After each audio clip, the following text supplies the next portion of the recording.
Hey everyone, hope you're doing great. Welcome back to my channel. In today's video, we'll dive into what if Deku had an immortality quirk. Smash that subscribe button, and be sure to peek at the description below. Let's begin. All men are not created equal. This was the harsh, unyielding truth that Izuku Midoriya learned at the tender age of 4. It was not a lesson taught in a classroom, nor was it a piece of wisdom handed down by a caring elder. It was a truth carved into the very fabric of the world, broadcasted on every television screen, painted on every billboard, and demonstrated on every playground. Society had evolved, or perhaps mutated, into a superhuman hierarchy. The advent of the glowing baby in Qingqing City had been the catalyst for a paradigm shift that altered human history forever. Quirks, extraordinary, physics-defying abilities, had become the new normal. Fire-breathing, telekinesis, acid secretion, flight, the impossible had become mundane. Nearly 80% of the global population possessed some form of superhuman trait. To have a quirk was to be human. To lack one was to be a relic of a bygone era, a biological dead end. Izuku Midoriya wanted nothing more than to be a hero. He wanted to be like the man on the computer screen, the towering monolith of justice known as All Might. He wanted to save people with a fearless smile that could banish the darkest of shadows. He would sit for hours in his dark bedroom, the glow of the monitor reflecting in his wide, starry eyes as he watched the old video of All Might rescuing hundreds of people from a blazing disaster in his debut. "Fear not, citizens! Hope has arrived! Because I am here!" Izuku would rock back and forth, clutching his All Might action figure, his heart swelling with a desperate, burning anticipation. He couldn't wait for his quirk to manifest. He knew it would be spectacular. Maybe he would breathe fire like his father, or attract small objects like his mother. Maybe it would be a combination of both, telekinetic fire manipulation. The possibilities were endless, and every morning he woke up hoping to find sparks dancing on his fingertips or toys floating around his room. But the days turned into weeks, and the weeks bled into months. By the time his 4th birthday had come and gone, there were no sparks. There was no floating. There was only a doctor's office, a chilling X-ray of a foot, and a heavy sigh from a man in a white coat. "You should probably give it up," the doctor had said, his voice devoid of malice but dripping with a clinical apathy that cut deeper than any knife. The doctor had pointed a pen at the X-ray illuminated on the light box.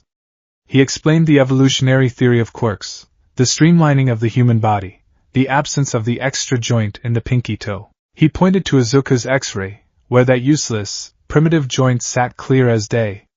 A biological anchor holding him to the past. Izuku's world shattered in that sterile room. He had dropped his All Might figure. The plastic hero hit the linoleum floor with a hollow clatter, a sound that would echo in Izuku's mind for years to come. His mother Inko had cried. She had hugged him, her tears soaking his shirt, apologizing over and over again as if it were her fault. "I'm sorry, Izuku. I'm so sorry." But an apology wasn't what he needed. He needed someone to tell him he could still do it. He needed someone to tell him that he wasn't broken. For a few months, Izuku lived as a quirkless boy. It was a bleak existence. The children at school, led by his childhood friend Katsuki Bakugo, were quick to notice his lack of power. Katsuki, who had recently manifested an incredible, flashy explosion quirk, became the sun around which the rest of the children orbited. And Izuku, lacking a quirk, became the dust beneath their feet. He was christened with a new name, Deku. The useless one. The one who couldn't do anything. Izuku tried to endure it. He kept smiling, kept following Katsuki, kept hoping that maybe, just maybe, the doctor was wrong. He read comic books where heroes got their powers late. He wished upon every shooting star, every dandelion, every birthday candle. He didn't know that the universe was listening. He didn't know that he did have a quirk, sleeping dormant in his marrow, waiting for the one specific trigger required to wake it up. He didn't know that in order to be reborn, he first had to die. It happened on a Tuesday in late October. The air was crisp, carrying the scent of fallen leaves and the distant exhaust of rush hour traffic. The playground was bustling with children showing off their developing powers. Katsuki was at the center of attention, as always, popping small, impressive explosions from his palms that smelled like burnt sugar and ozone. Izuku sat on the edge of the sandbox, a safe distance away, sketching in a ratty notebook. He was drawing Katsuki's explosions, trying to calculate the blast radius and the spark ignition. Even if he couldn't have a quirk, he could understand them. He could still be a hero with his mind. Hey! Look up there! One of Katsuki's lackeys, a boy with extendable fingers, shouted, pointing toward the edge of the park. Bordering the playground was an old, dilapidated 3-story commercial building that was slated for demolition. Scaffolding, rusted and precarious, clung to the side of the brick structure like a metallic spiderweb. And there, trapped on a loose plank of wood on the 2nd-story level, was a tiny, mewling calico kitten. It had somehow climbed up but was now frozen in terror, crying out piteously as the wind swayed the rusted pipes. A crowd of children gathered at the chain-link fence separating the park from the construction site. "Whoa, it's really high up," a girl with small horns murmured. "Someone should go get it," another kid said. Katsuki scoffed, crossing his arms, sparks dancing across his knuckles. "It's just a stupid cat. If it was dumb enough to climb up there, it deserves to be stuck." Izuku squeezed through the crowd, his green eyes fixed on the trembling animal.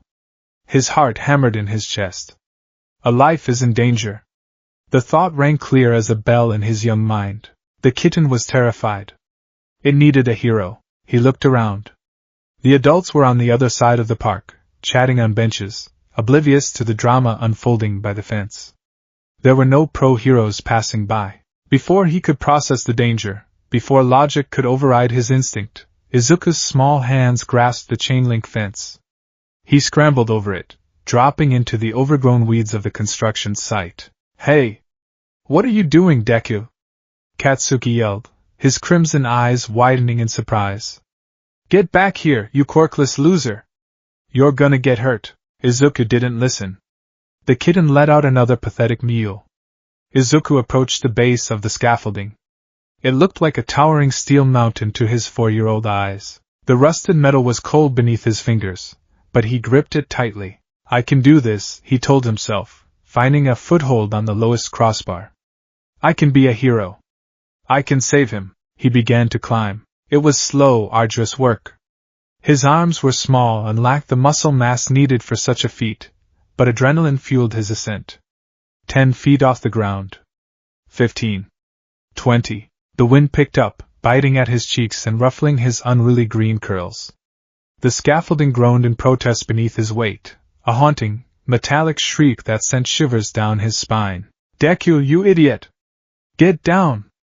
Katsuki's voice sounded farther away now, tinged with genuine panic. Izuku didn't look down. He knew if he looked down, he would freeze.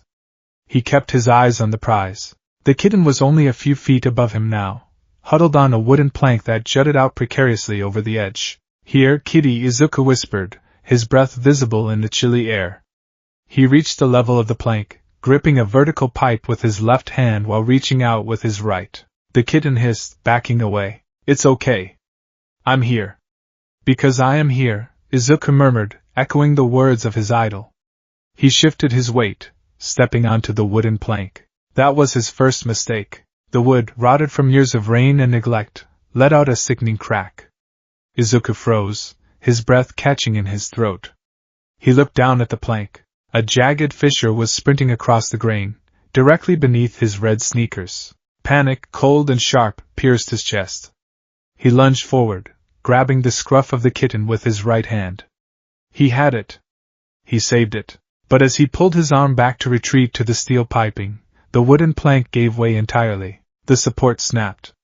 Gravity, an unfeeling and absolute master, claimed him. Izuku fell. Time seemed to dilate, stretching into a surreal, agonizing crawl. He saw the rusted scaffolding rushing upward past him. He felt the sickening sensation of weightlessness in his stomach. He heard the chorus of screams from the children below. He looked at the kitten in his hand, instinctively curling his body inward, wrapping his arms around the tiny animal to shield it from the inevitable impact. He didn't have time to scream. He didn't have time to pray. He only had time to feel a profound, crushing sorrow that he would never get to meet All Might. Then, he hit the ground. The sound of his impact was something out of a nightmare, a wet, heavy crunch of bone and meat meeting concrete and debris. Izuku Midoriya died at 4:12 p.m. on a Tuesday. The impact shattered his spine instantly. His skull fractured against a jagged piece of cinderblock, causing a massive, catastrophic hemorrhage. His ribs splintered, piercing his tiny lungs and heart. His neck snapped at an unnatural, horrifying angle. The pain, for the fraction of a millisecond that his brain was capable of processing it, was an apocalyptic explosion of agony. It was a fire that consumed his entire nervous system, burning so bright and so hot that it instantly overloaded his synapses. And then, there was nothing. The pain vanished. The cold vanished. The sounds of Katsuki screaming his name, the frantic footsteps of adults rushing over, the distant wail of a siren, it all faded into a heavy, suffocating silence. Izuku floated in an endless, ink-black void. It wasn't scary, not at first. It was peaceful. It was a profound emptiness, a state of unbeing where he was no longer a boy without a quirk, no longer a disappointment, no longer anything at all. But deep within the marrow of his shattered bones, deep within the cellular structure of his ruined body, something ancient and powerful woke up. It was a quirk that required a blank canvas. It required the complete cessation of biological function to activate. A quirk that defied the natural order of life and death. In the void, Izuku saw a spark. A brilliant, blinding, golden spark of light. It grew, expanding into a roaring inferno that latched onto his consciousness and violently dragged him backward. Izuku didn't want to go back. The void was safe. But the light was merciless. Suddenly, the silence was shattered. Crack. Snap. Squelch. On the ground, surrounded by horrified, sobbing children and screaming adults, the broken, bloody body of Izuku Midoriya began to twitch. The adults who had rushed over recoiled in horror as the impossible occurred before their eyes. The puddle of blood pooling beneath the boy's head began to move, defying gravity, slithering backward like water reversing down a drain, seeping back into his wounds. The sickening angle of his broken neck violently snapped back into place with a loud, percussive pop. Underneath his skin, his shattered ribs shifted, grinding together, as the bone knitted itself whole in a matter of seconds. The lacerations on his face and arms sealed shut, leaving smooth, unblemished skin in their wake. For Izuku, the resurrection was 1,000 times worse than the death. He was violently shoved back into his body, instantly forced to experience the sensory overload of his nervous system rebooting. It was as if every nerve ending in his body had been set on fire and doused in acid. He felt the ghost of his broken bones grinding against each other. He felt the phantom sensation of his blood rushing backward through his veins. His lungs, perfectly healed, violently expanded. Izuku's eyes snapped open. They were wide, bloodshot, and filled with a terror so profound it defied human comprehension. He inhaled a massive, desperate gulp of air and let out a scream that tore at his throat, a raw, guttural, animalistic shriek of pure agony that silenced the entire park. He scrambled backward, his small hands tearing at his hair, his chest heaving as he sobbed hysterically. Izuku! His mother's voice. Inko had been walking home from the grocery store nearby and had heard the commotion. She broke through the crowd, dropping her grocery bags, apples and oranges spilling across the concrete. She fell to her knees, pulling her screaming, thrashing son into her arms. "I'm here, baby, I'm here. Mommy's here!" She sobbed, rocking him back and forth. Izuku couldn't speak. He couldn't articulate the nightmare he had just experienced. He just clung to his mother's shirt, burying his face in her chest, trembling so violently his teeth chattered. A few feet away, Katsuki Bakugo stood frozen. His crimson eyes were wide, staring at the spot on the concrete where Izuku had landed. There was a smear of blood there. Not much, just a trace. But Katsuki had seen it. He had seen Deku's neck bent backward. He had seen the lifeless glaze in those green eyes. Katsuki looked at the small calico kitten, which was currently shaking its coat, perfectly unharmed, having landed safely on top of Izuku's chest during the fall. He looked back at Izuku, who was currently crying in his mother's arms, without a single scratch on his body. The paramedics arrived minutes later. They pushed through the crowd, their faces pale as they had been told a child had fallen 3 stories onto concrete. They approached Inko and Izuku with cervical collars and backboards, expecting a mangled corpse or a paralyzed boy hanging on to life by a thread. Instead, they found a terrified 4-year-old with perfectly stable vitals, unbroken skin, and a rapidly beating heart. They checked him over, shining lights in his eyes, feeling along his spine, their expressions shifting from panic to profound confusion. "Ma'am," the lead paramedic said, his voice trembling slightly. Did he actually fall from up there?" "I don't know," Inko cried, clutching Izuku's hand. "They said he fell. Please, you have to take him to the hospital. You have to check him." They loaded Izuku onto the stretcher. He didn't need it, but protocol demanded it. As the ambulance doors closed, blocking out the stunned faces of the playground crowd, Izuku stared up at the bright fluorescent lights of the vehicle's ceiling. He was alive. He shouldn't be, but he was. The pain was gone, replaced by a deep, bone-weary exhaustion. He didn't know it yet, but the boy who wanted nothing more than to be a hero had just awakened a power that would make his life a living hell. The hospital smelled like rubbing alcohol, bleach, and stale coffee.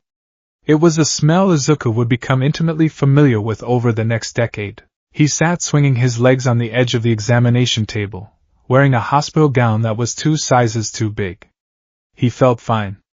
In fact, he felt better than fine. He felt incredibly energetic, as if he had just slept for a full 12 hours. But his mind was a turbulent storm. The memory of the void, the cold, the agonizing snap of his bones, it played on a loop behind his eyelids every time he blinked. Inko sat in the corner chair, her hands twisting nervously in her lap. Her eyes were red and puffy from crying. The door opened, and Dr. Tsubasa walked in. It was the same doctor who had diagnosed Izuku as quirkless just months prior. But this time, the doctor didn't look bored or apathetic. He looked pale, sweating profusely, holding a thick medical file as if it were a ticking bomb. "Mrs. Midoriya," Dr. Tsubasa said, his voice hushed. He closed the door behind him and locked it. "We've run the tests. We've run them 3 times to be absolutely certain." "Is my baby okay?" Inko asked, standing up quickly. "Is there internal bleeding? Brain damage? Please, doctor, tell me the truth. Physically, your son is in perfect health. In fact, he is in peak physical condition for a boy of his age," Dr. Tsubasa said, walking over to the light box and sliding a new set of X-rays into place. Izuku looked at the black and white images of his own skeleton. "I don't understand," Inko said, shaking her head. "The witnesses at the park, they said he fell 30 feet. They said he landed on his head." "He did," Dr. Tsubasa said bluntly. He pointed to the X-ray. "Mrs. Midoriya, I have been practicing medicine in the post-quirk era for 30 years. I have seen bodies regenerate from severe burns, I have seen severed limbs reattached, and I have seen blood manipulation. But I have never, in my entire career, seen anything like this." He turned to face them, his expression grave. "Your son is not quirkless." The extra joint in his toe was a red herring. It seems his body's evolution was focused entirely on a singular, absolute defensive mechanism. A mechanism so extreme that it required a catastrophic trigger to awaken. Izuku stopped swinging his legs. He tilted his head. "I have a quirk?" he whispered. "You do, Izuku," the doctor said softly. He looked at Inko. "Mrs. Midoriya, when Izuku fell, he sustained injuries that were, by all biological metrics, instantly fatal. His neck was broken. His skull was fractured. He suffered massive internal trauma." Inko gasped, clapping a hand over her mouth. "He died, Mrs. Midoriya," the doctor said, the words hanging in the air like an executioner's axe. "Your son died on that pavement." "But his quirk refused to accept that state." Dr. Tsubasa pulled out a tablet and showed them a microscopic video of Izuku's blood cells. "We took a sample of his blood and subjected it to extreme trauma in the lab. Heat, acid, radiation. Every time the cell dies, a unique genetic sequence triggers within the nucleus. The cell doesn't just heal, it forcefully reverses its entropy, reconstructing itself flawlessly and infinitely." The doctor lowered the tablet. "Izuku possesses a form of absolute cellular regeneration. Immortality, for lack of a better term. Let's classify it as undying. If he is injured, he will heal. If he is killed, his body will violently reconstruct itself and resurrect him in peak condition. Silence descended upon the room. It was thick and suffocating. Inko stared at the doctor, her mind struggling to process the impossible magnitude of what she was being told. He can't die. It appears not, Dr. Tsubasa said. Or, more accurately, he can die, but he won't stay dead. A spark of joy, bright and innocent, ignited in Izuku's chest.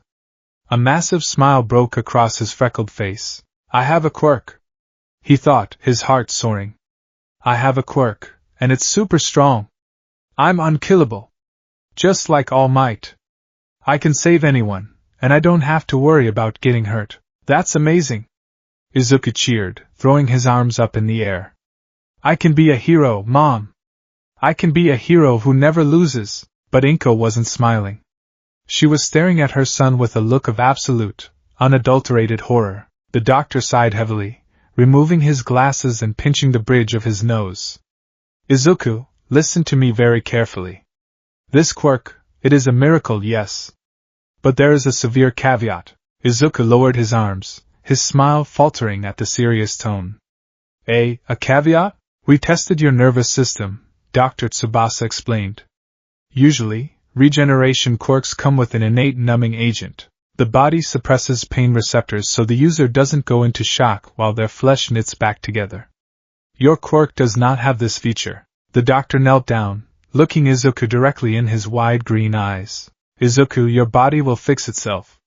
But your brain will feel every single second of it. You will feel 100% of the pain of the injury, the pain of dying, and the pain of your body forcefully snapping itself back together. Your quirk doesn't prevent damage, it only reverses it, and it offers absolutely no offensive power. You have no super strength, no speed, no energy blasts. You are a completely normal human boy, who is cursed to endure lethal damage over and over again. Izuku's breath hitched. The memory of the agonizing pain on the pavement flashed through his mind, the searing fire of his bones grinding, the suffocation of his lungs failing, the sheer, unimaginable terror of the void. I will feel everything. And Mrs. Midoriya, the doctor added, his voice breaking slightly.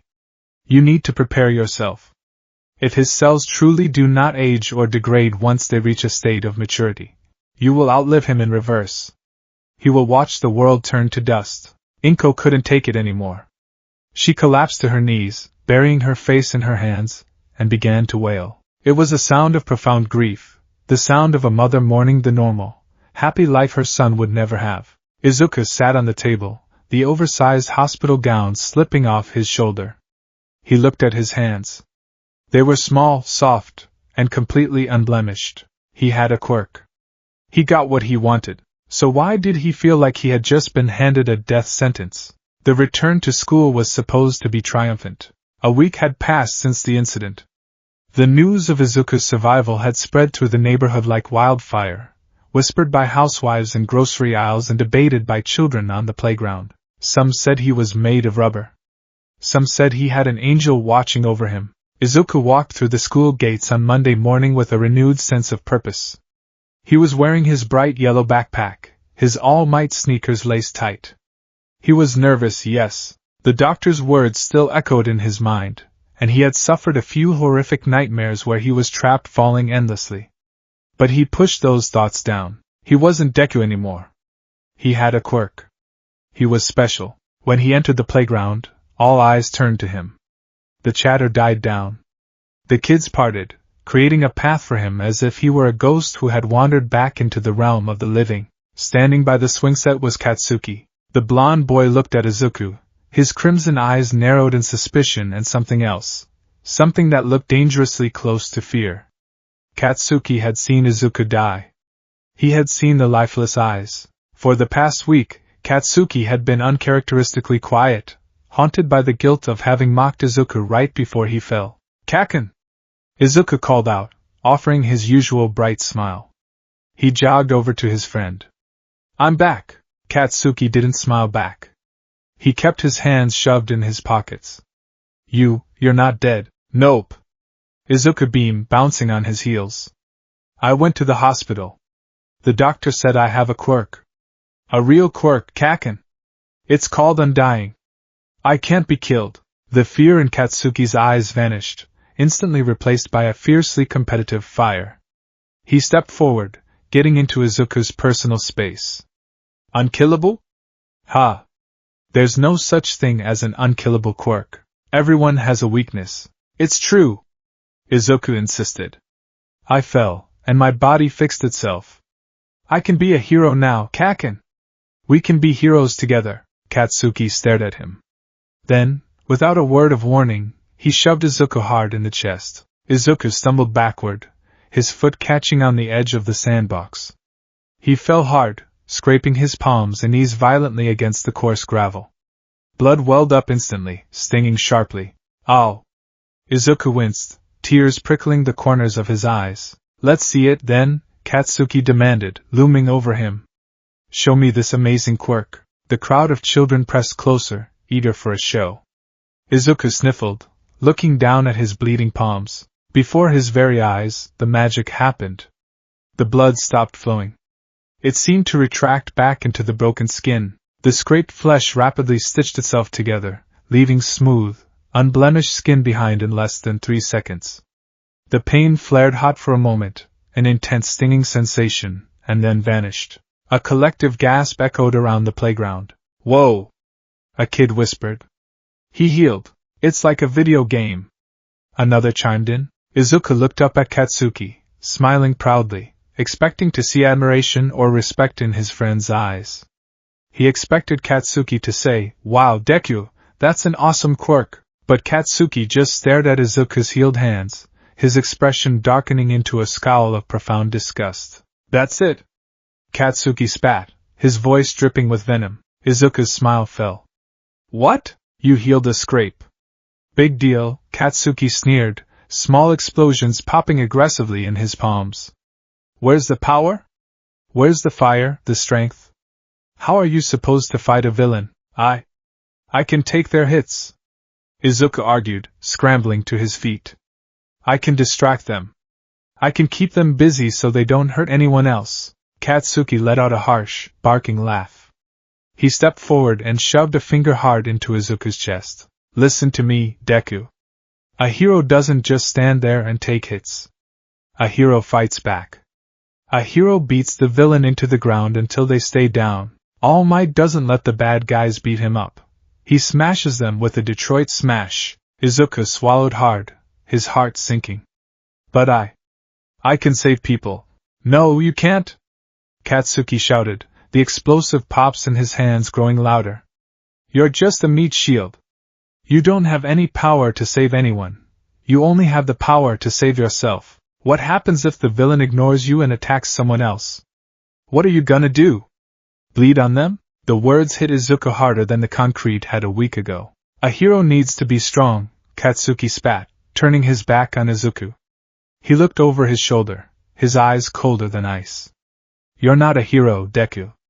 You're just a punching bag that can't break. You're still useless. Katsuki walked away. The crowd of children, taking their cue from their leader, began to laugh. They pointed at Izuku, murmuring insults. Punching bag. Meat shield. Freak. Useless. Izuku stood alone by the sandbox. His hands were perfectly healed, without a single scratch. But deep inside his chest, his heart was breaking. And his quirk, no matter how powerful, didn't know how to heal that. Growing up with immortality was a unique kind of torture. Over the next 10 years, Izuku Midoriya learned the true, horrifying cost of his existence. He learned that society, for all its grand talk of heroism and justice, was incredibly cruel to things it didn't understand. When a normal child gets bullied, they go home with bruises, black eyes, and split lips. The teachers notice. The parents notice. There is evidence. There is a trail of breadcrumbs that leads to intervention. When Izuku Midoriya got bullied, he went home looking pristine. The older Katsuki and his cronies got, the more vicious their quirks became. And the more they realized that Izuku would heal from anything they did, the more they lost their inhibitions. Izuku became the ultimate outlet for their teenage frustrations and violent tendencies. Why hold back when punching the quirkless kid? He'll just heal anyway. Izuku learned to dissociate. When they cornered him in the alleyways behind the middle school, When Katsuki's explosions charred the skin off Izuku's forearms, Izuku would close his eyes and retreat deep into his own mind. He would bite his tongue until it bled, knowing it would heal in seconds, just to keep himself from screaming. If he screamed, it meant they were winning. He felt every degree of the burns. He felt the blistering heat melting his epidermis, the agonizing snap of his ribs when they kicked him against the brick walls, the suffocating terror of his lungs collapsing. But within minutes, the flesh would knit back together, pushing out the charred skin like molting snake scales. The broken bones would forcefully, painfully align. He would stand up, dust off his ruined uniform, and walk home. His mother tried, at first, to intervene. But how do you press charges for assault when the victim doesn't have a single mark on his body? The teachers dismissed Izuku's claims. Midoriya, stop making up stories. You're perfectly fine. Look at you. He was perfectly fine. Physically. Mentally, Izuku was a shattered mirror, taped together by a single, desperate delusion. He could still be a hero. Because his own quirk offered no offensive capabilities, he became obsessed with analyzing the quirks of others. He filled notebook after notebook, hero analysis for the future, documenting strengths, weaknesses, activation requirements, and combat applications of pro-heroes and his classmates. If his body was nothing more than an indestructible vessel, his mind had to be the weapon. But the constant trauma, the endless cycle of violence and rebirth, warped his psychology in terrifying ways. Izuku developed a profoundly skewed sense of self-worth. To a normal person, life was precious. It was a fragile, singular flame that had to be guarded fiercely. To Izuku, his life was cheap. It was an infinite currency that he could spend without a second thought. He stopped looking both ways before crossing the street. If a car hit him, it would hurt for a minute, and then he would walk away. When a kitchen fire broke out at his middle school during a home economics class, while the other students panicked and fled, Izuku calmly walked directly into the flames to turn off the gas valve. He emerged with third-degree burns over 80% of his body. He stood in the hallway, his clothes fused to his flesh, his skin bubbling and smoking, and calmly asked the teacher if they were going to continue the lesson. The sheer, unbroken nonchalance with which he endured unimaginable agony terrified his classmates. They stopped seeing him as a human being. To them, he was a glitch in reality. A creepy, unnatural thing. You're a freak, Deku, Katsuki would tell him, slamming him against the lockers. It's unnatural. You're like a zombie. Izuku never fought back. He couldn't. He had the muscle mass of a normal middle schooler. If he threw a punch at Katsuki, Katsuki would just explode it. So Izuku took the hits. He endured. He endured the burns, the broken bones, the drowning when they held his head underwater in the school pool just to see how long it took for him to resurrect. He endured all of it, cataloging the pain, building a massive, insurmountable tolerance to agony. By the time he was 14, Izuku had died 58 times. He kept a tally in the back of his notebook, a morbid little scorecard. Death 1, the fall. Age 4, death 12, hit by a drunk driver while walking home. Age 8, death 27, drowned in the river trying to save a stray dog. Age 10, death 43, pushed down the concrete stairs at school. Neck snapped. Age 12, death 58, electrocuted trying to fix the toaster. Age 14, every time he returned from the void. Every time he woke up gasping, his body reconstructing itself flawlessly, his mind bearing the invisible scars of the trauma. It was a Monday afternoon, the start of his final year at Aldera Junior High. Izuku sat at his desk, staring out the window. The sky was a clear, brilliant blue. The cherry blossoms were beginning to fall, drifting past the glass like pink snow. The teacher was droning on about career aptitude tests, tossing a stack of papers into the air and laughing. But you all want to go to the hero course, right? The class erupted in cheers, quirks flashing and popping. Katsuki was leaning back in his chair, his feet resting on the desk, arrogance radiating from him in waves. He was going to UA. He was going to be the #1 hero. Oh, Midoriya, the teacher said, looking at a clipboard. You applied for UA too, right? The classroom fell silent. For a second, you could hear a pin drop. Then, the laughter started. It wasn't the good-natured teasing of friends. It was a cruel, mocking cacophony that echoed off the walls. Deku? Yue? You've gotta be kidding me. What's he gonna do in the entrance exam? Let the robots run him over until they run out of gas? He's gonna bleed on the villains to gross them out. Izuku kept his eyes fixed on the desk, his hands folded neatly in his lap. He didn't blush. He didn't cry.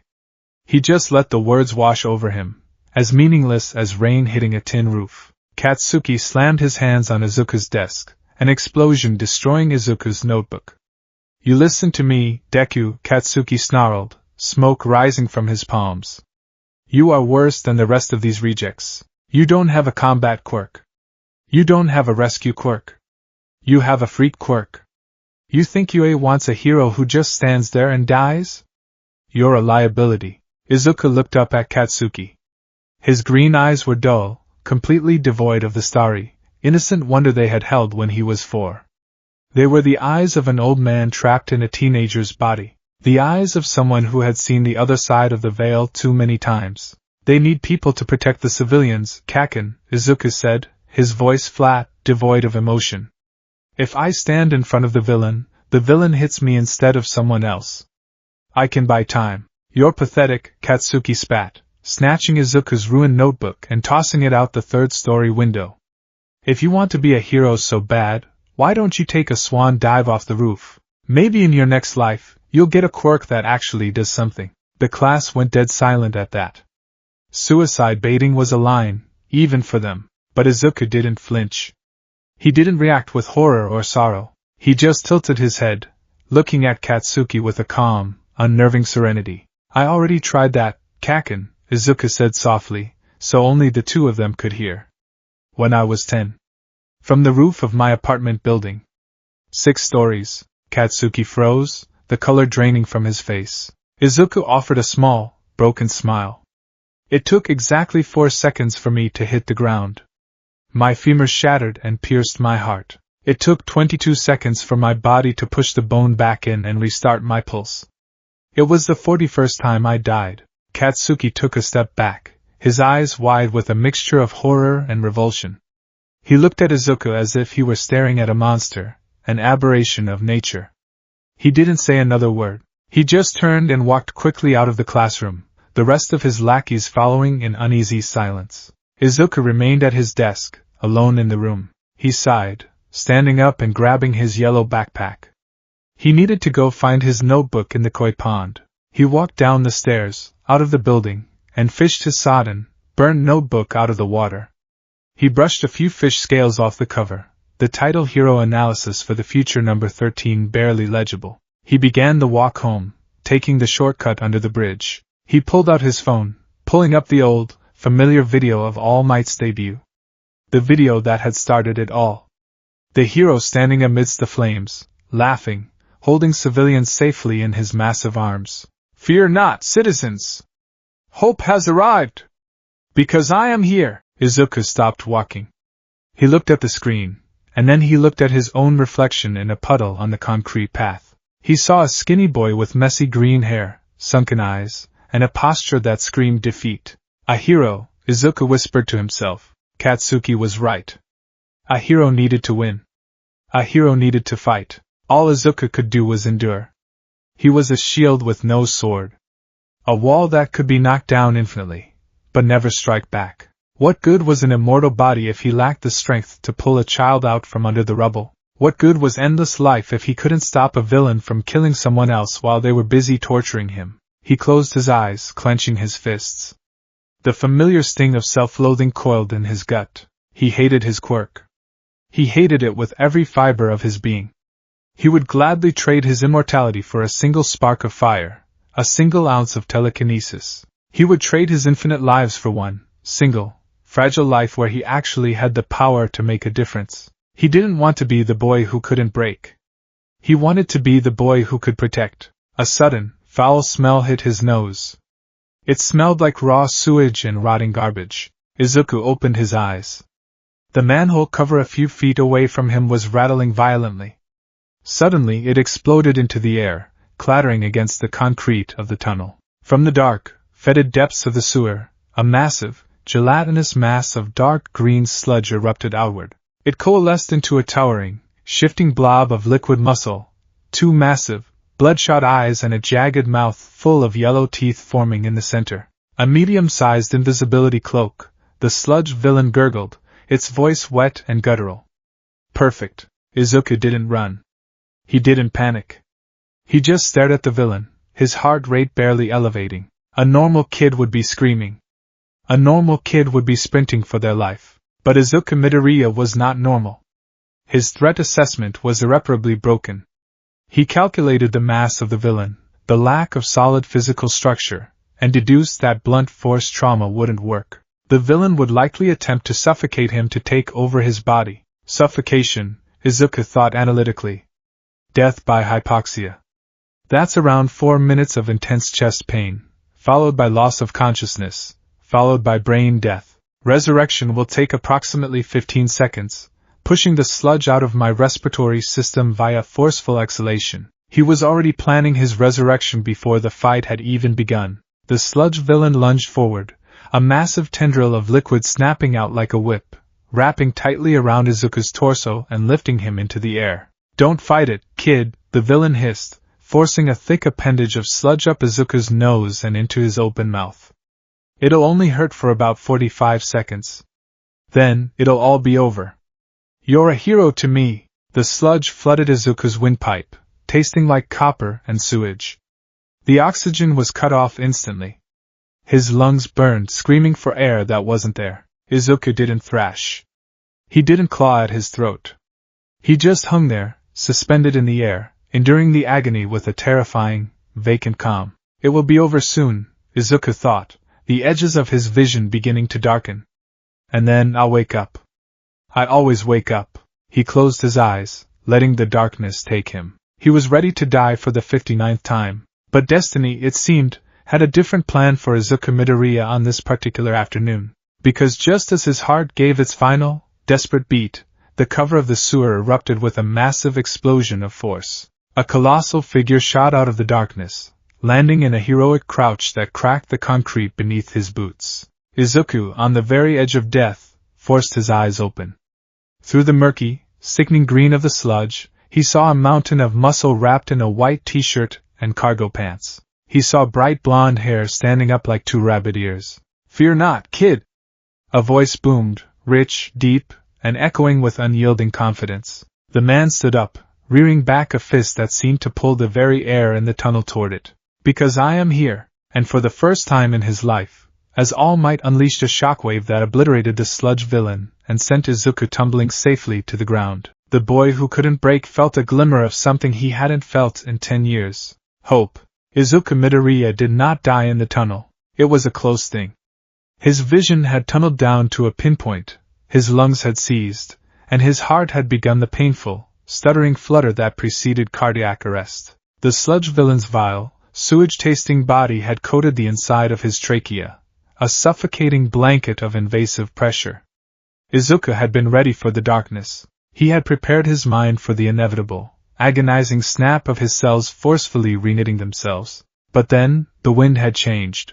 A localized hurricane, born from sheer physical strength, tore through the confined space of the underpass. The sludge was ripped from Izuku's throat with the force of a vacuum, scattering across the concrete in 1,000 dark green splatters. Izuku hit the ground, hacking violently, his hands clutching his throat as he dragged sweet, unimpeded oxygen into his burning lungs. He wasn't dead. He hadn't died, but the residual pain in his chest was a stark reminder of how close he had been to adding tally mark number 59 to his notebook. "Thought we lost you there," a booming voice echoed. Izuku's tear-filled eyes snapped upward. The coughing fit died in his throat. There, standing in the dim light of the tunnel, was a literal god among men. Towering over 7 feet tall, practically vibrating with raw power and an unyielding aura of safety, was All Might, the #1 hero. The symbol of peace. He was holding 2 large plastic soda bottles, casually sweeping the scattered remnants of the sludge villain into them. "Apologies for getting you caught up in my villain hunt," All Might declared, flashing a smile so bright it seemed to illuminate the dark concrete. "I usually don't make mistakes like this, but I'm in a new city and well, I got a little turned around." "Ha! Izuku stared. His brain, usually a hyperactive engine of analysis and murmurs, flatlined. It was him. The man from the video. The man who had been the anchor of Izuku's fragile sanity for a decade. Ah! My notebook! Izuku scrambled up, ignoring the lingering burn in his chest. He grabbed his waterlogged, burnt journal from the ground. Please. An autograph. He flipped it open, only to find a massive, sprawling signature already taking up 2 full pages. He already signed it. Izuku shrieked, bowing so furiously his spine popped. Thank you? Thank you? This will be a family heirloom. A treasure for generations. Well, I must be off. All Might announced, patting his pockets to ensure the bottles were secure. Take care, young man. Stay out of trouble. Wait. Izuku panicked. The hero was already turning, his massive legs bending to prepare for a jump. Already? But I have to ask you something. A pro hero is always fighting time, my boy. All Might leaped. The force of his jump cracked the concrete beneath him, sending him rocketing out of the tunnel and into the sky like a fired missile. But the aerodynamic drag was suddenly slightly heavier than he expected. All Might looked down, his perpetual smile twitching in alarm. There, clinging desperately to his pant leg, his face rippling from the G-force of the wind, was the green-haired middle schooler. Hey, hey, hey! Let go! All Might shouted over the roaring wind. Your fanaticism is too much. If you let go now, you'll die. If I let go now, I'll definitely die. Izuku screamed back, his eyes watering. Well, Izuku thought morbidly, I won't stay dead, but the fall from this height will break every bone in my body, and I really don't want to feel my spine reconstruct itself today. Please! I just have one question. All Might sighed, scanning the skyline. Fine. Just close your eyes and hold your breath. A few terrifying moments later, All Might touched down on the roof of a 3-story commercial building. Izuku released his death grip on the hero's leg, collapsing onto the sunbaked tar, his legs turning to jelly. He panted heavily, his adrenaline crashing. Good grief, All Might grumbled, turning his back. If you knock on the door, someone will eventually let you down. Now I really must be going. Suddenly, the hero stopped. A violent, sickening cough racked his massive frame. Smoke, thick and white, began to pour off his body, obscuring him entirely. Izuku, catching his breath, looked up. Wait! All Might, you can't leave! I have to know. The smoke cleared. Izuku blinked. He rubbed his eyes and blinked again. The towering, invincible symbol of peace was gone. In his place stood an emaciated, skeletal man with hollow cheeks, sunken blue eyes, and limbs so thin they looked like they might snap in a stiff breeze. He was swimming in clothes that were several sizes too large, wiping a trail of blood from his mouth. Izuku let out a high-pitched, terrified scream. An imposter! You deflated! Where's All Might? The skeletal man sighed heavily, slumping against the roof's railing. I am All Might. You know how guys at the pool suck in their gut to look tough? It's like that. No way. Izuku whispered, his reality fracturing. All Might slid down the railing, sitting on the tar roof with a groan of profound exhaustion. He pulled up his oversized white t-shirt. Izuku gasped. Covering the entire left side of the hero's torso was a horrific, jagged scar.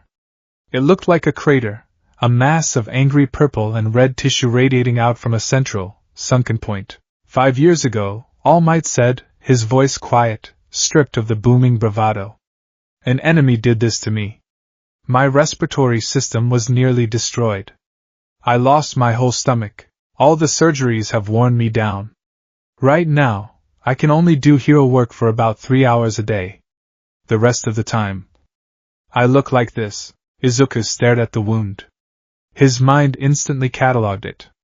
He had experienced horrific injuries himself. He had been impaled, crushed, and burned, but his body always reset. This man, the greatest hero in the world, had taken a lethal blow and kept the damage. He was carrying it every single day. Why are you showing me this?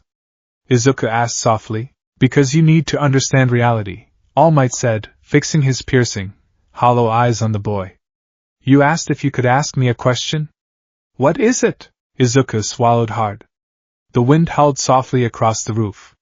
This was it. The moment of truth. He looked down at his unblemished, scarred-less hands. Can someone like me be a hero? Izuku asked, his voice trembling. I have a quirk. But it's not a combat quirk. It's an immortality quirk. All Might's eyebrows rose slightly in surprise. Immortality? My cells have absolute regeneration, but only when I sustain lethal or catastrophic damage, Izuku explained, the clinical terms rolling off his tongue like a rehearsed script. If I am killed, my body forcefully resurrects me in peak condition. I can't be permanently destroyed. All Might stared at the boy. That is an incredibly rare and powerful defensive ability, young man. Why would you doubt your potential? Izuku gripped the fabric of his trousers, his knuckles turning white. Because I don't have an offensive power. I'm just a normal kid. No super strength, no speed, no energy blasts.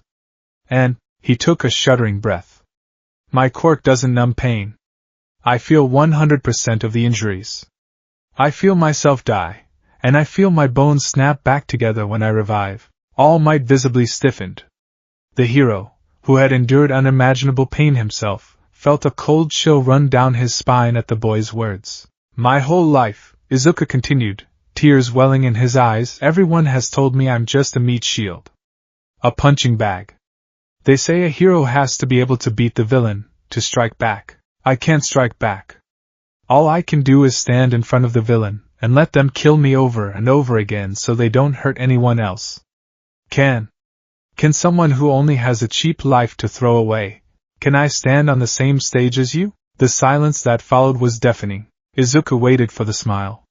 He waited for the booming, confident voice to tell him, yes, young man. Your spirit is heroic. But All Might didn't smile. The skeletal man looked down at his own scarred hands, his expression heavy with the burden of reality. No, All Might said quietly. Izuku's breath hitched. The word hit him like a physical blow, a kinetic strike straight to his unbeating heart. No, young man, All Might said, his tone gentle but uncompromisingly firm. Hero work is not just about a willingness to sacrifice yourself. It is about the ability to secure a victory. It is about saving lives, not just surviving. All Might stood up, walking closer to Izuku. If you have no offensive power, what happens when a villain traps a civilian under a collapsed building? Can your immortality lift the concrete? No. What happens when a villain decides to ignore you entirely because they know they can't kill you, and instead slaughters the hostages around you? You would be forced to watch, powerless to stop them. Izuku looked down, tears freely spilling over his cheeks, hitting the tar roof with quiet taps. And consider the psychological toll, All Might continued, his voice echoing with genuine sorrow. If your strategy is to let yourself be brutally murdered in front of civilians to buy time, you will traumatize the very people you are trying to save. A child doesn't want to watch their savior's neck get snapped, even if he gets back up.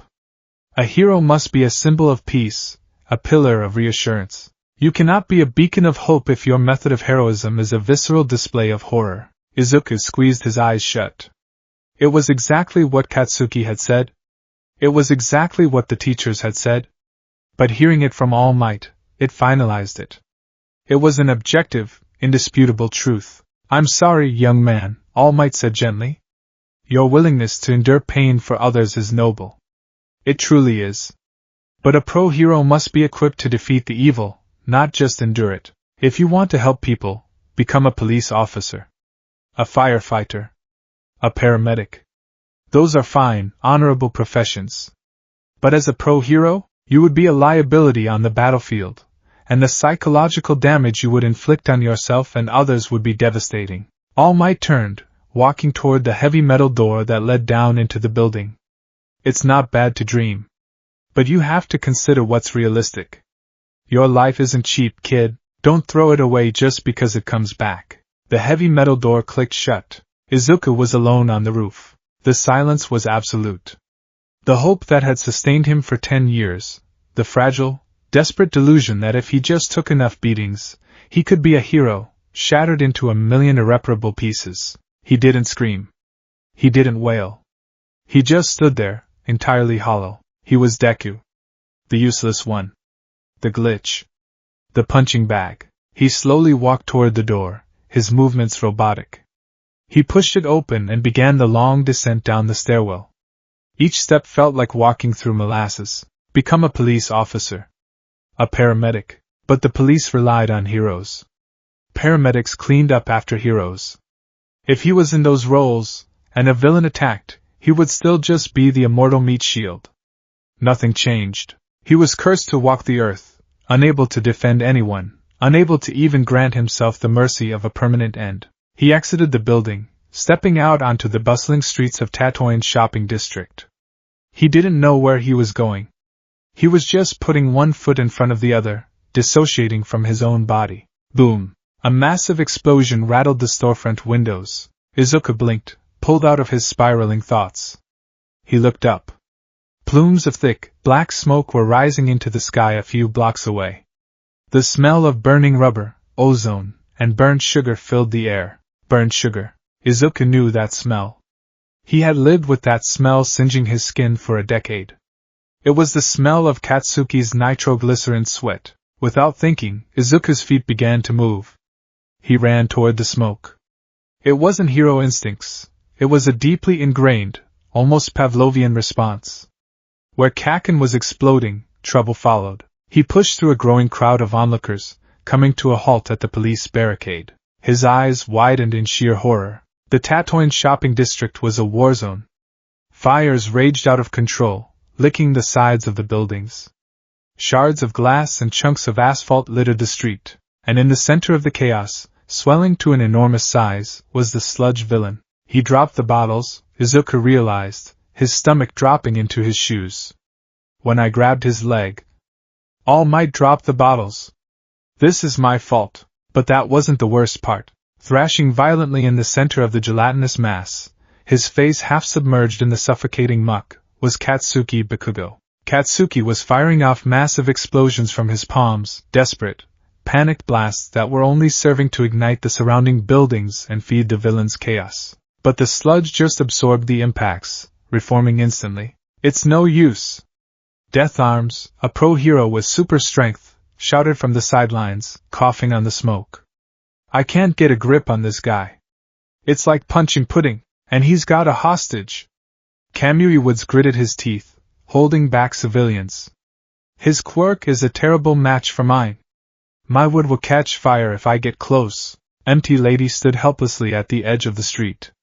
I need 2 lanes to maneuver. I can't fit down there without crushing the civilians. Izuku stared. The pros, they were doing nothing.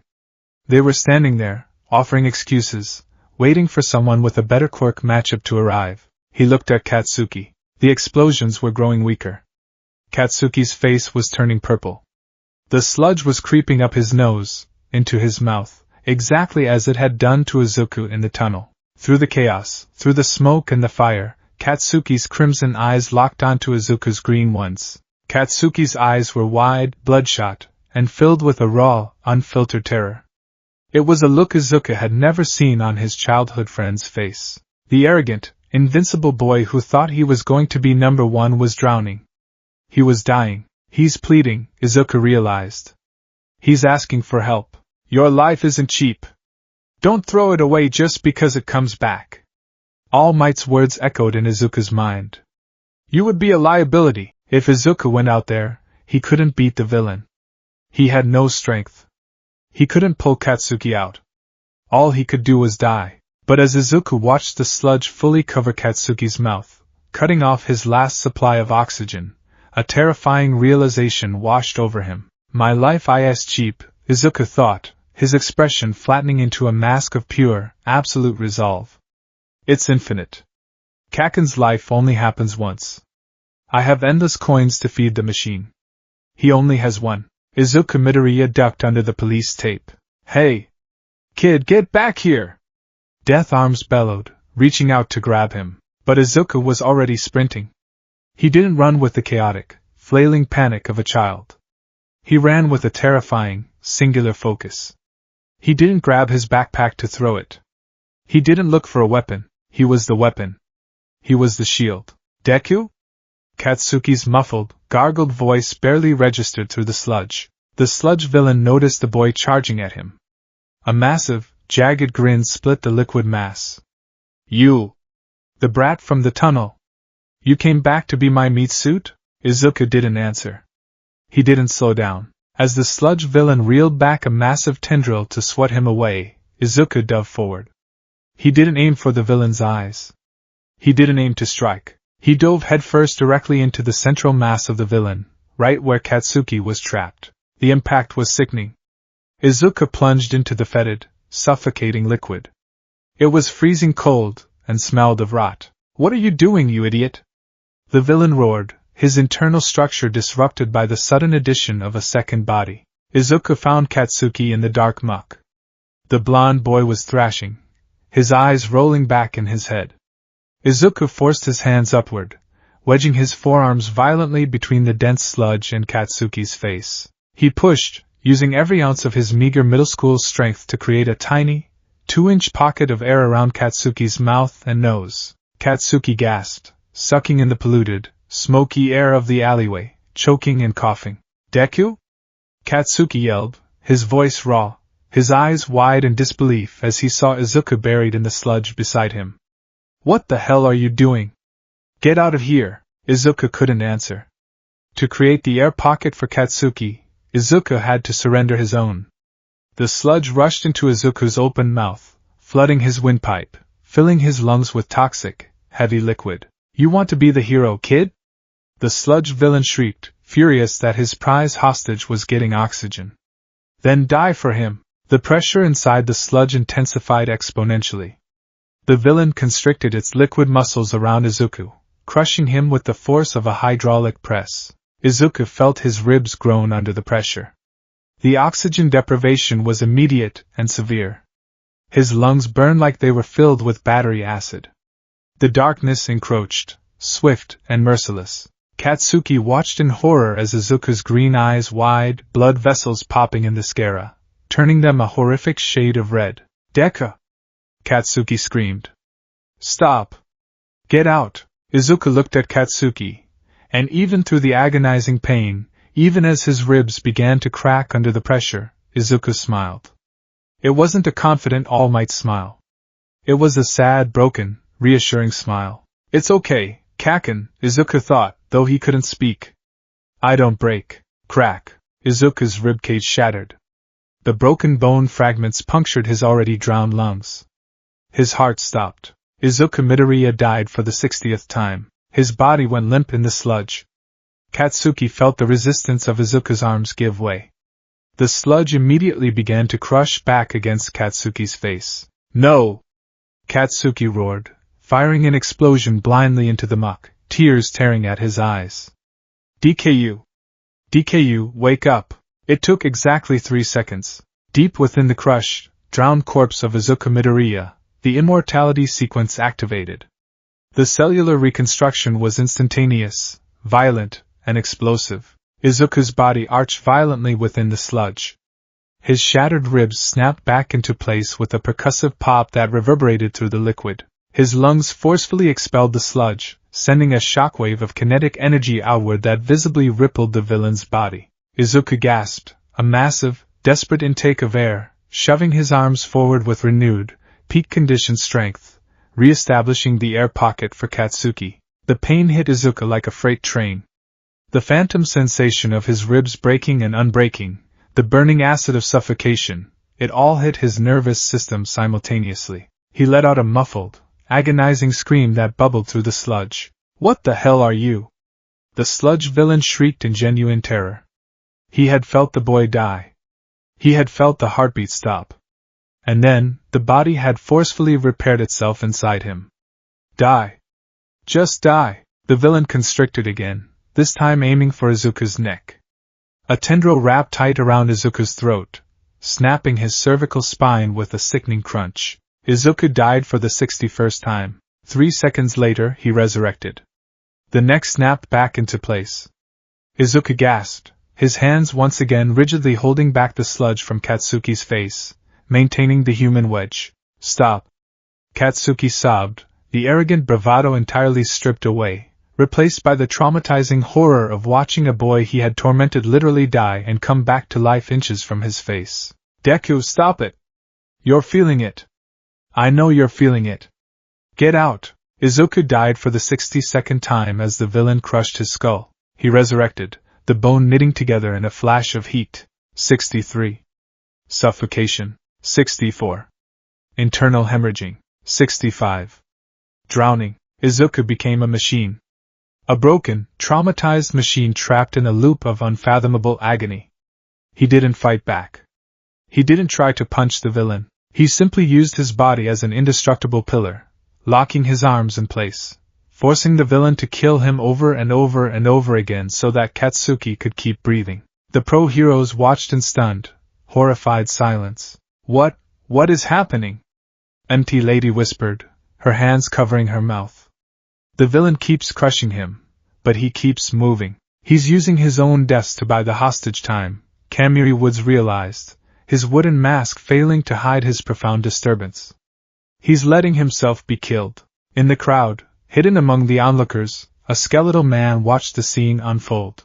All Might clutched his bleeding side, his blue eyes wide with a horror he hadn't felt since his battle with All for One. He watched the quirkless, no, the immortal, boy he had just rejected throw himself into a meat grinder. He watched Izuku's body go limp, only to violently snap back to life, gasping in agony, just to keep his hands locked in place to protect a boy who had likely bullied him his entire life. Can someone who only has a cheap life to throw away, can I stand on the same stage as you? All Might felt a sickening wave of shame wash over him. He was a pro-hero.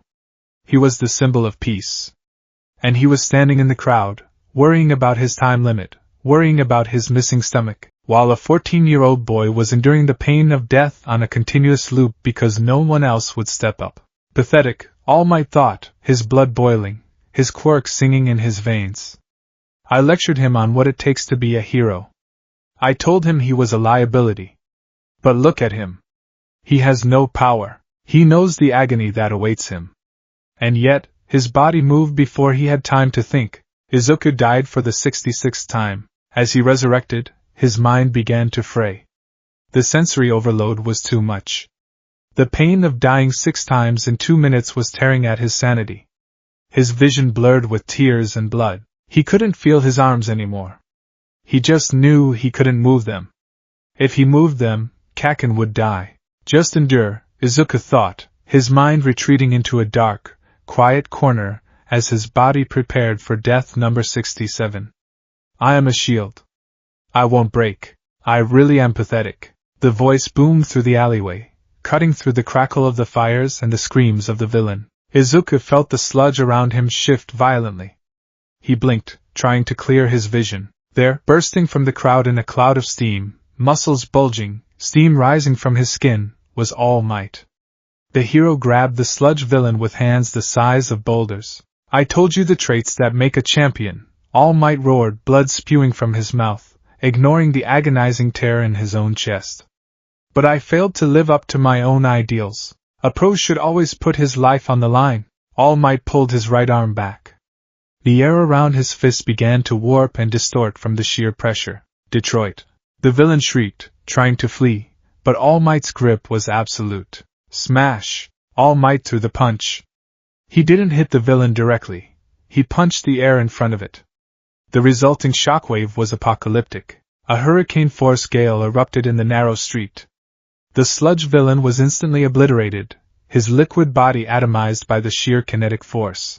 The fires on the surrounding buildings were snuffed out in an instant. The clouds above the city parted, split wide open by the updraft, and a sudden, brief shower of rain began to fall on the Tatooine shopping district. Izuku and Katsuki were thrown to the ground, rolling across the asphalt. Izuku came to a halt against a police barricade. He lay there, staring up at the sky. He was alive. He was perfectly, completely healed. Not a single scratch on his body. But as his nervous system finally caught up with the trauma of what he had just done, Izuku violently rolled onto his side and vomited onto the concrete. His entire body began to shake, tremors racking his limbs as he curled into a tight ball, hyperventilating. Katsuki sat a few feet away, coughing violently, soot and sludge clinging to his clothes. He looked over at Izuku. The arrogant sneer was gone. Katsuki just stared at the trembling, sobbing boy, his own chest heaving, the reality of what Izuku had sacrificed for him burning into his mind like a brand. He changed the weather, an onlooker whispered in awe. All Might stood tall in the center of the street, steam rising from his massive frame, panting heavily.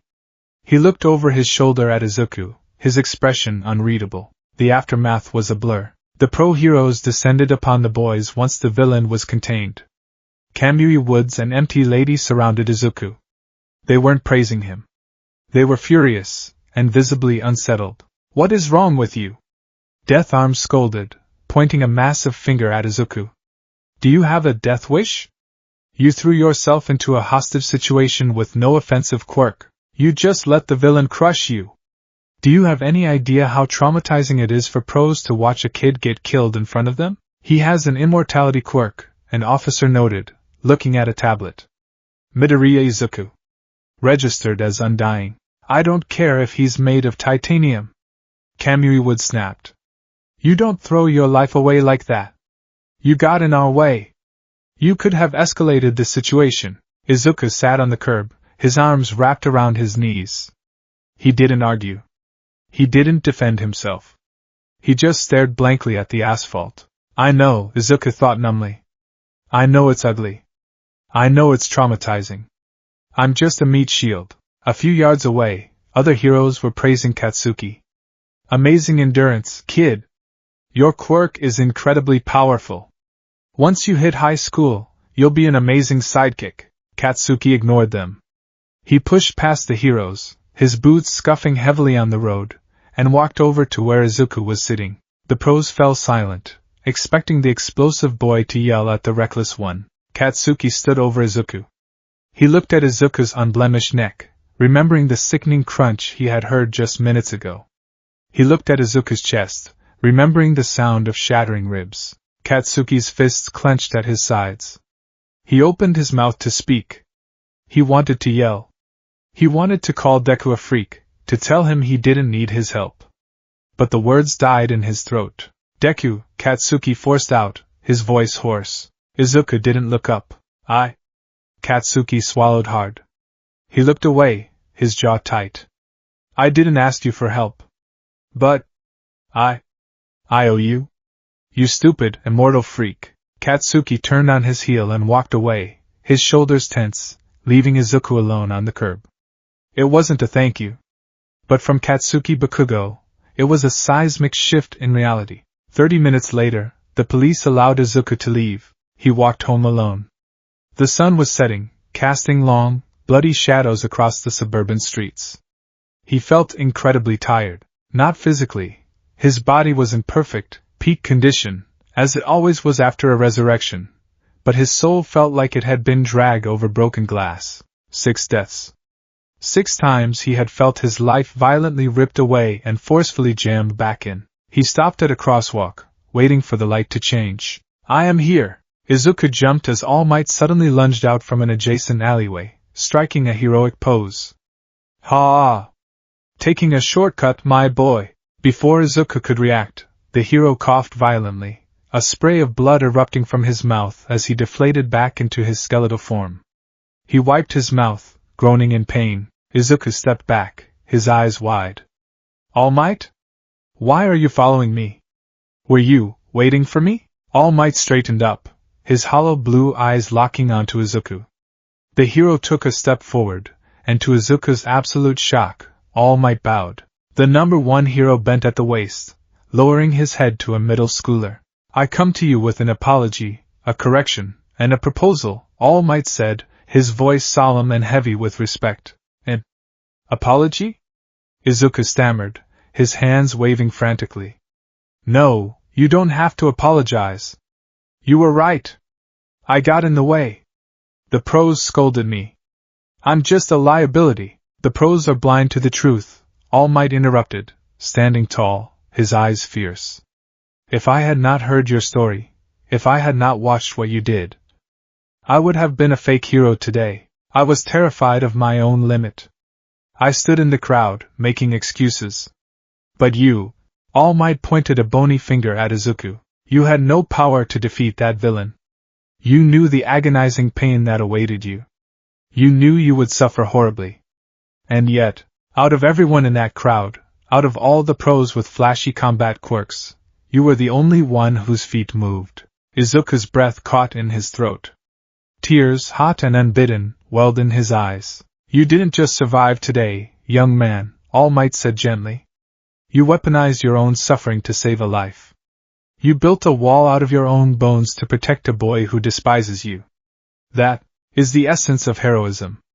Self-sacrifice, pushed to its absolute, terrifying limit.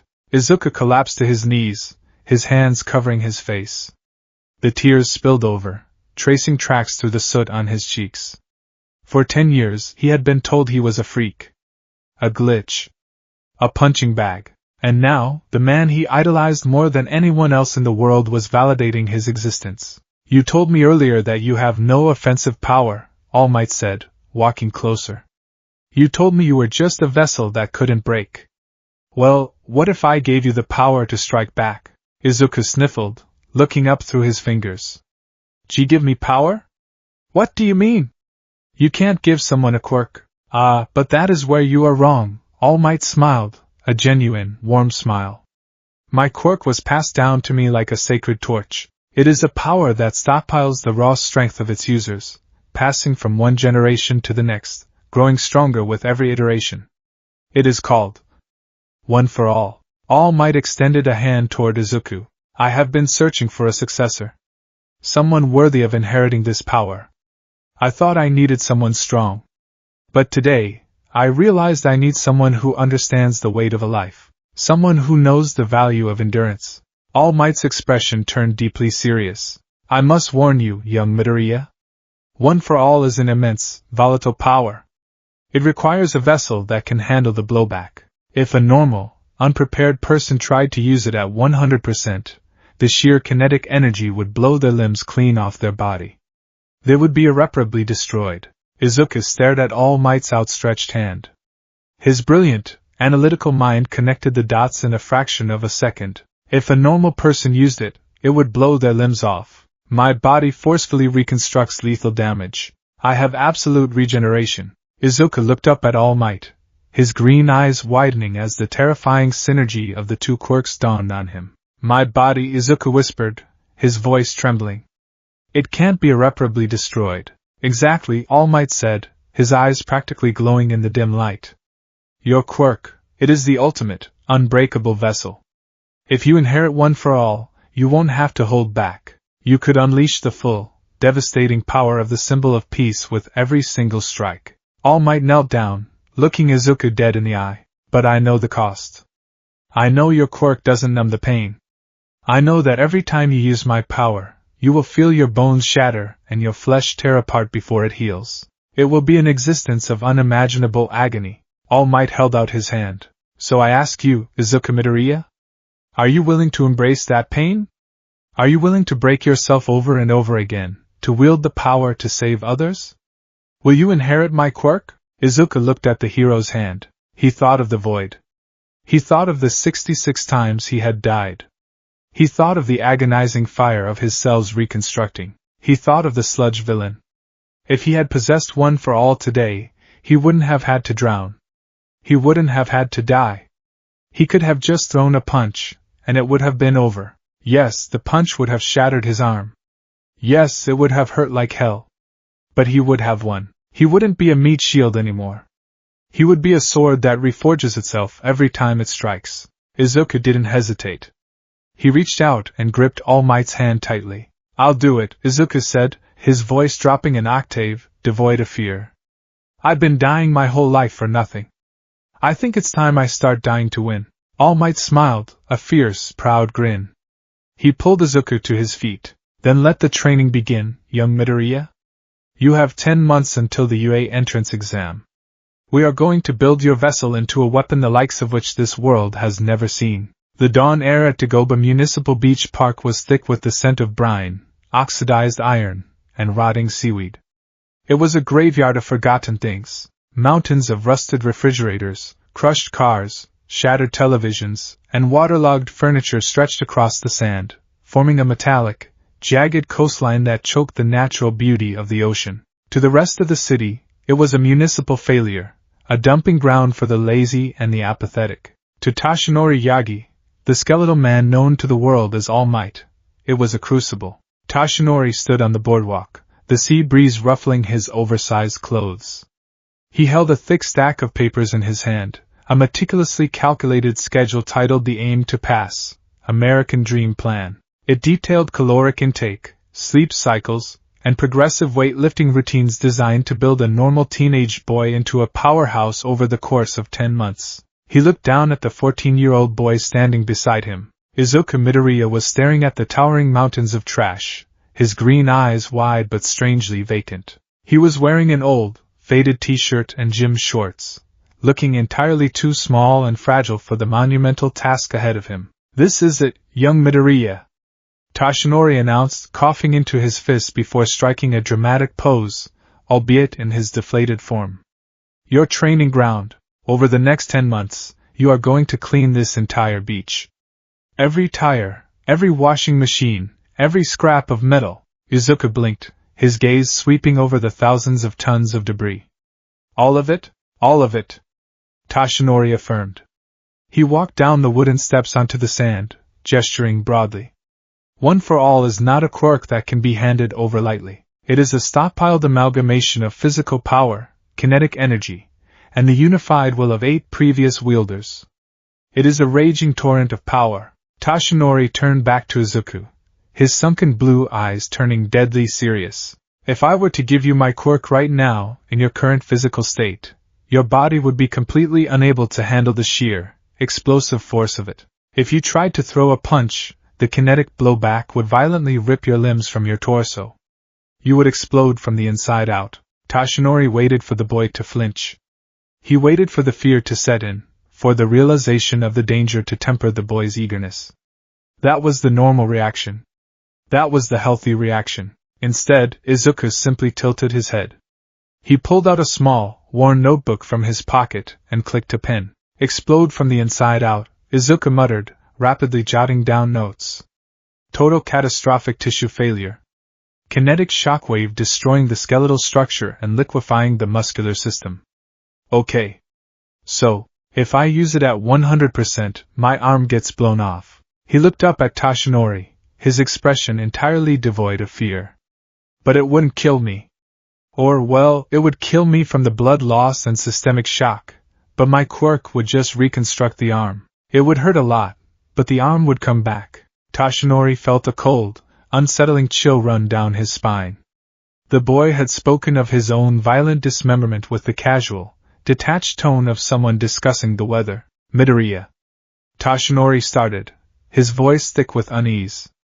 "The goal is not to rely on your immortality quirk to survive one for all. The goal is to build your body into a proper vessel so that you don't explode in the first place. Your quirk is a safety net, yes.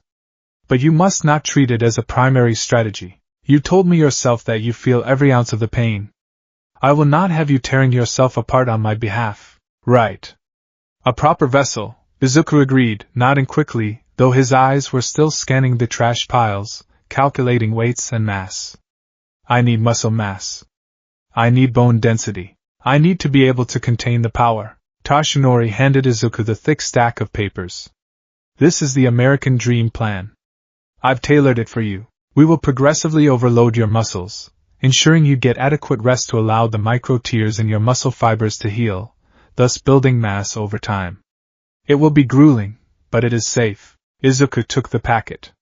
He flipped through the pages, his eyes darting across the schedules. Rest days. 8 hours of sleep. Caloric surpluses. It was a perfect, scientifically sound regimen for a normal human being. 10 months, Izuku murmured. "The UA entrance exam is in exactly 300 days. It will be tight, but if you stick to the plan, you will be ready." Toshinori smiled, hoping to instill some of his trademark confidence into the boy. Izuku looked at the towering mountain of trash.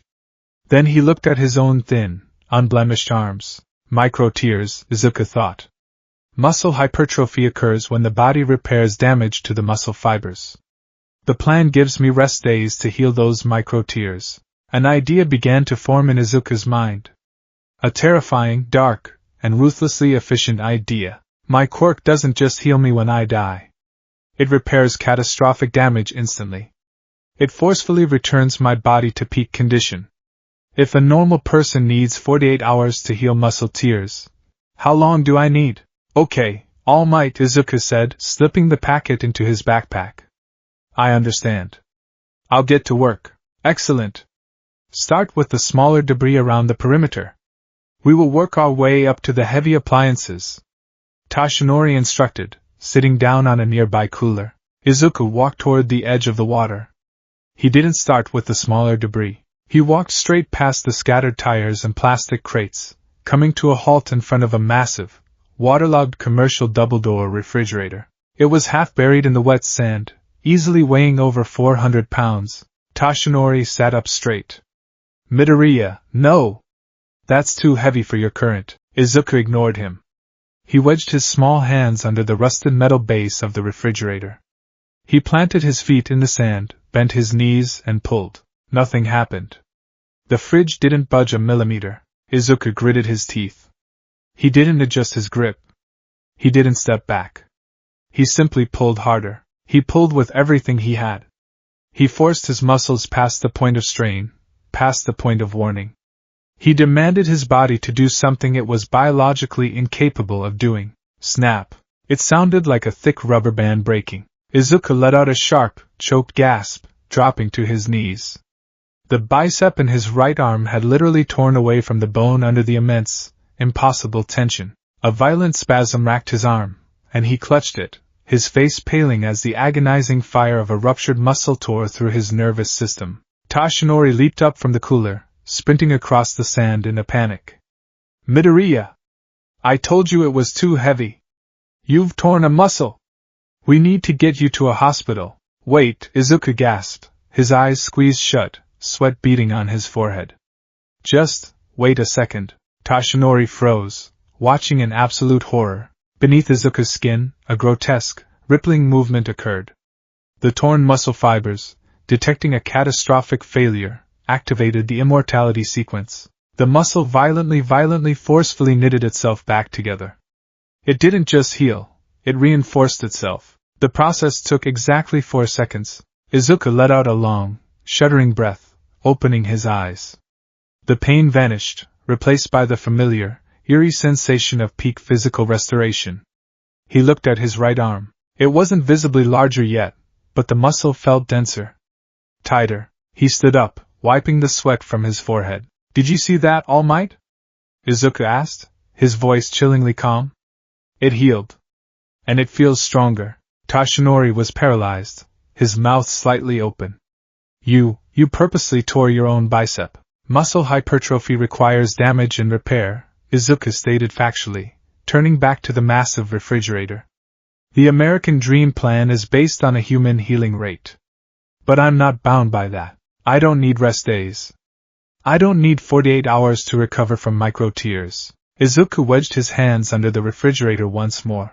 If I cause macro-tears, if I destroy the muscle completely, my quirk will rebuild it instantly. Midoriya, stop! Tashinori yelled, the sheer psychological horror of the boy's logic hitting him like a physical blow. That's insane! The pain! I am used to the pain, Izuku said, his voice dropping to a dead, hollow monotone. He pulled again. This time, a sickening series of pops echoed across the beach. Izuku screamed, a raw, visceral sound of pure agony, as the muscles in his back, shoulders, and legs simultaneously ruptured under the impossible load. He collapsed face first into the wet sand, a broken, twitching mess. Tashinori fell to his knees beside the boy, his hands hovering over him, terrified to touch him. Izuku! Stop this! This isn't training, this is torture. On the sand, Izuku's body writhed. The sickening sound of flesh knitting together, of tendons snapping back onto bone, filled the air. 10 seconds later, Izuku pushed himself up off the sand. He was panting heavily, tears of pain streaming down his cheeks. But his eyes were locked on the refrigerator with an unyielding, terrifying obsession. Again, Izuku whispered, blood dripping from his bitten lip. He grabbed the refrigerator. He pulled. His muscles tore. He screamed. He collapsed. He healed. Over and over and over again. For Toshinori Yagi, the first month at Dagoba Beach was a waking nightmare. He had faced the most horrific villains the world had to offer. He had looked all for one in the eyes and fought until his own organs were destroyed. But nothing, absolutely nothing, prepared him for the psychological trauma of watching a 14-year-old boy systematically torture himself to death every single morning. Izuku Midoriya did not train like a human being. He trained like a machine caught in a glitching, horrific loop. He would tie thick, rusted ropes around a pickup truck buried in the sand. He would strap the harness to his chest and walk forward. He would pull until the skin on his chest was flayed open by the coarse rope, until his leg bones fractured under the pressure of his own leverage. He would drop dead, bleeding out into the sand, and Toshinori would have to watch, paralyzed by a sickening mixture of guilt and horror, as the boy resurrected minutes later. This is my fault, Toshinori thought, sitting on the boardwalk one rainy morning in November, watching Izuku repeatedly crush his own ribs trying to lift a steel I-beam.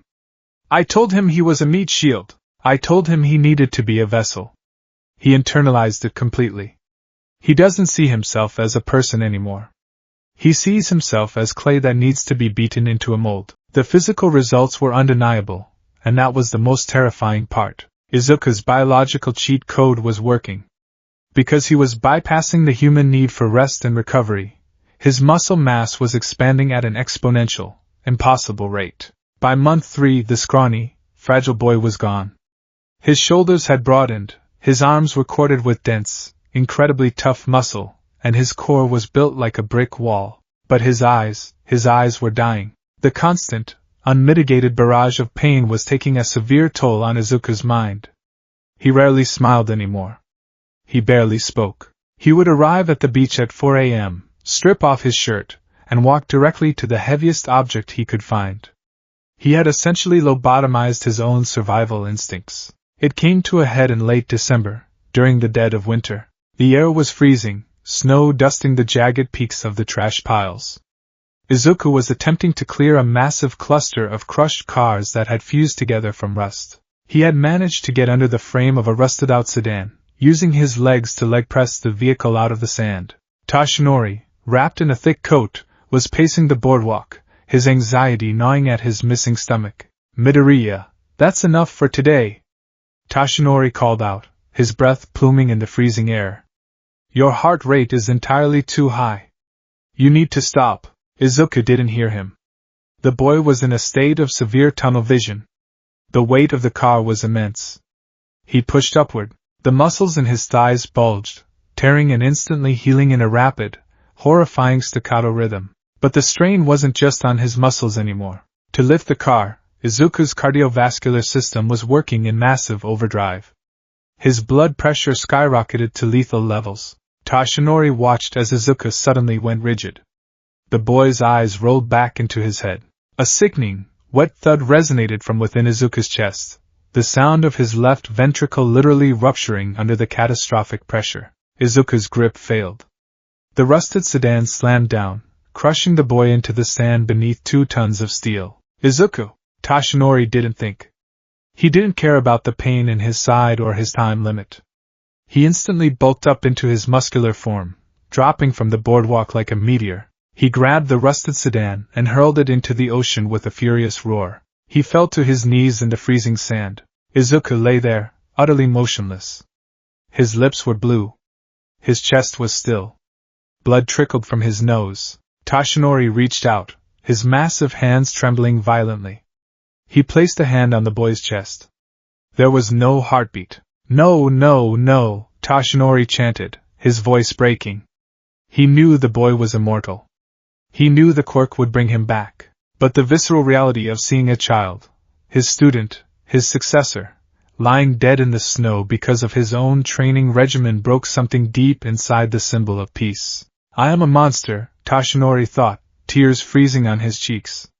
I gave him a goal he is literally dying to achieve. 3 agonizing minutes passed. Then, the golden spark of the undying quirk activated. Izuku's chest violently heaved upward as the ruptured heart forcefully reconstructed itself, sealing the torn ventricle and jump-starting the electrical rhythm with a massive jolt. Izuku's eyes snapped open. He violently gasped, a horrible, wet, choking sound as he inhaled the freezing winter air. He immediately curled into a tight fetal position, clutching his chest, a raw, primal scream tearing from his throat. The pain of a heart attack and subsequent resurrection was blinding. It felt like his chest cavity was filled with molten lead. He thrashed in the sand, sobbing hysterically, his fingers digging into his own flesh. Toshinori couldn't bear it anymore. He powered down, returning to his skeletal form, and pulled the thrashing, screaming boy into his arms. He wrapped his long, thin limbs around Izuku, holding him tightly against his chest, rocking him back and forth in the snow. "I've got you," Toshinori choked out, burying his face in Izuku's wild green hair. "I'm here. It's over. I'm here." Izuku's screams slowly downgraded into ragged, exhausting sobs. He clung to Toshinori's shirt, his whole body trembling violently from the systemic shock.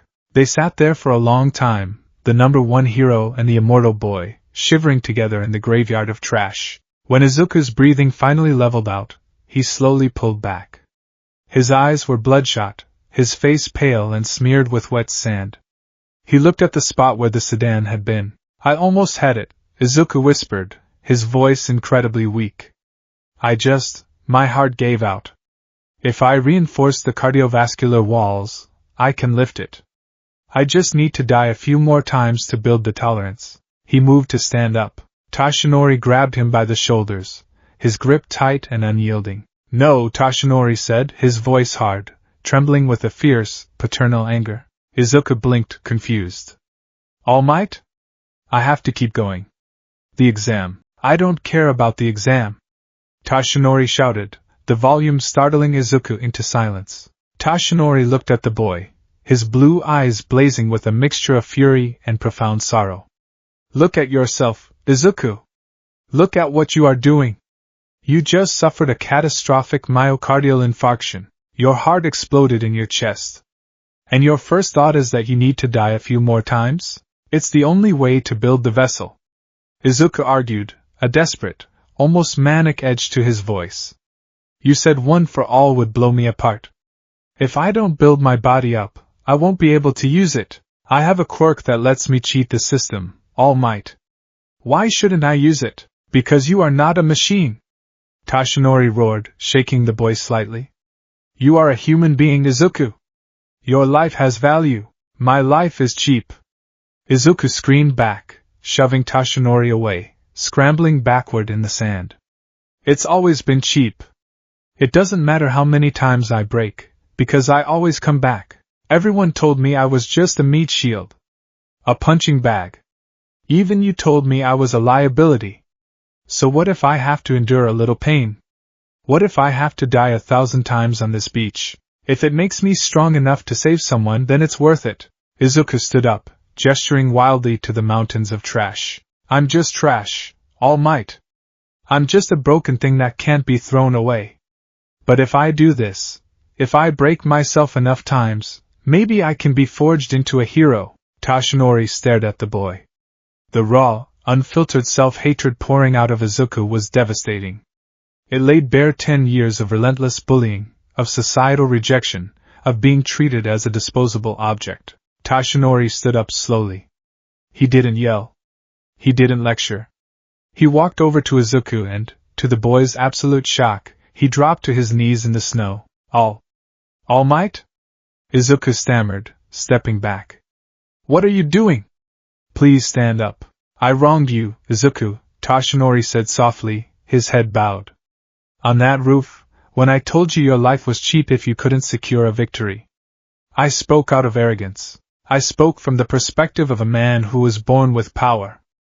I didn't understand the profound, unimaginable burden you have carried." Toshinori looked up, his eyes shining with unshed tears. "Your life is not cheap. Your pain is not meaningless. And you are not trash. You are a brave, selfless young man who has endured more agony in 14 years than most pro-heroes endure in a lifetime. But listen to me very carefully." Toshinori stood up, placing both hands on Izuku's shoulders, forcing the boy to look him in the eye. A hero saves people. But a true hero, a symbol of peace, must also save themselves. If you destroy your mind in the pursuit of power, you will have nothing left to give the people you are trying to protect. If you continue this horrific cycle of torture, you will become a monster who feels nothing. And a hero who cannot feel, cannot empathize. Izuku stared at him, his lip trembling. But the vessel. We will build the vessel, Toshinori said firmly. But we will build it as humans. From this day forward, I am instituting a new rule.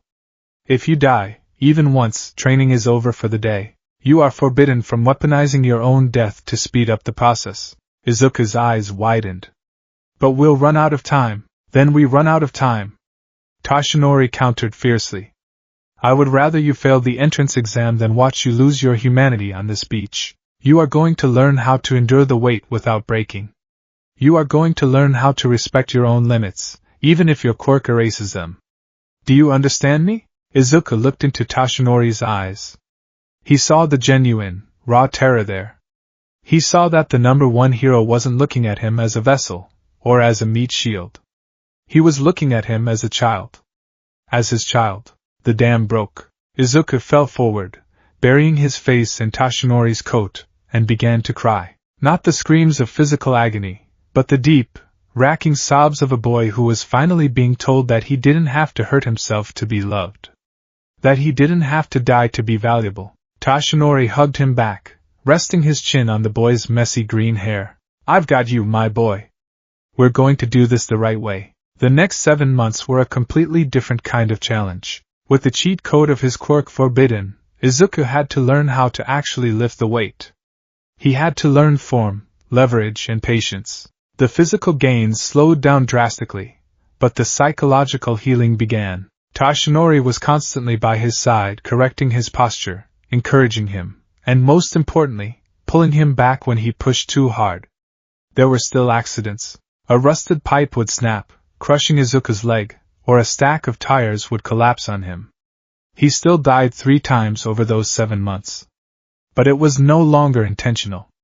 It was no longer a strategy, and slowly, the light returned to Izuku's eyes. He began to smile again. He began to talk about hero analysis, muttering under his breath as he dragged refrigerators across the sand. He began to view his body not as a disposable tool, but as a temple being built brick by careful brick. Spring arrived. The cherry blossoms bloomed in the city, signaling the final countdown to the UA entrance exam. It was 6 a.m. on the morning of the exam. Toshinori drove his red truck toward Dagoba Beach. He parked on the street and walked up to the edge of the boardwalk. He stopped, his breath catching in his throat. The beach was gone. Or rather, the trash was gone. Where once stood towering mountains of rusted metal and rotting appliances, there was now a pristine, uninterrupted expanse of white sand stretching down to the gently rolling waves of the ocean. The horizon was ablaze with the fiery orange and gold hues of the rising sun, reflecting off the water like a mirror. And standing at the very edge of the water, silhouetted against the dawn, was Izuku Midoriya. He wasn't a scrawny, fragile boy anymore. He stood tall, his back straight, his shoulders broad. He was shirtless, and his physique was nothing short of miraculous. Dense, perfectly sculpted muscle covered his frame, hard-earned through sweat, blood, and unimaginable pain. He looked like a young gladiator, carved from marble and forged in fire. Izuku tilted his head back, staring up at the rising sun, and let out a raw, triumphant scream that echoed across the empty beach. It wasn't a scream of pain. It was a scream of victory. A declaration to the universe that he had endured, that he had survived the crucible, and that he was ready. Toshinori smiled, a tear slipping down his gaunt cheek. He bulked up into his muscular form and leaped down onto the sand, his boots hitting the ground with a heavy thud. Izuku turned around, panting heavily, his face breaking into a massive, radiant smile. All Might! I did it! I cleaned it all! Izuku cheered, wiping sweat from his brow. You didn't just clean it, young Midoriya, All Might laughed, his booming voice full of overwhelming pride. You went beyond the parameters of the plan.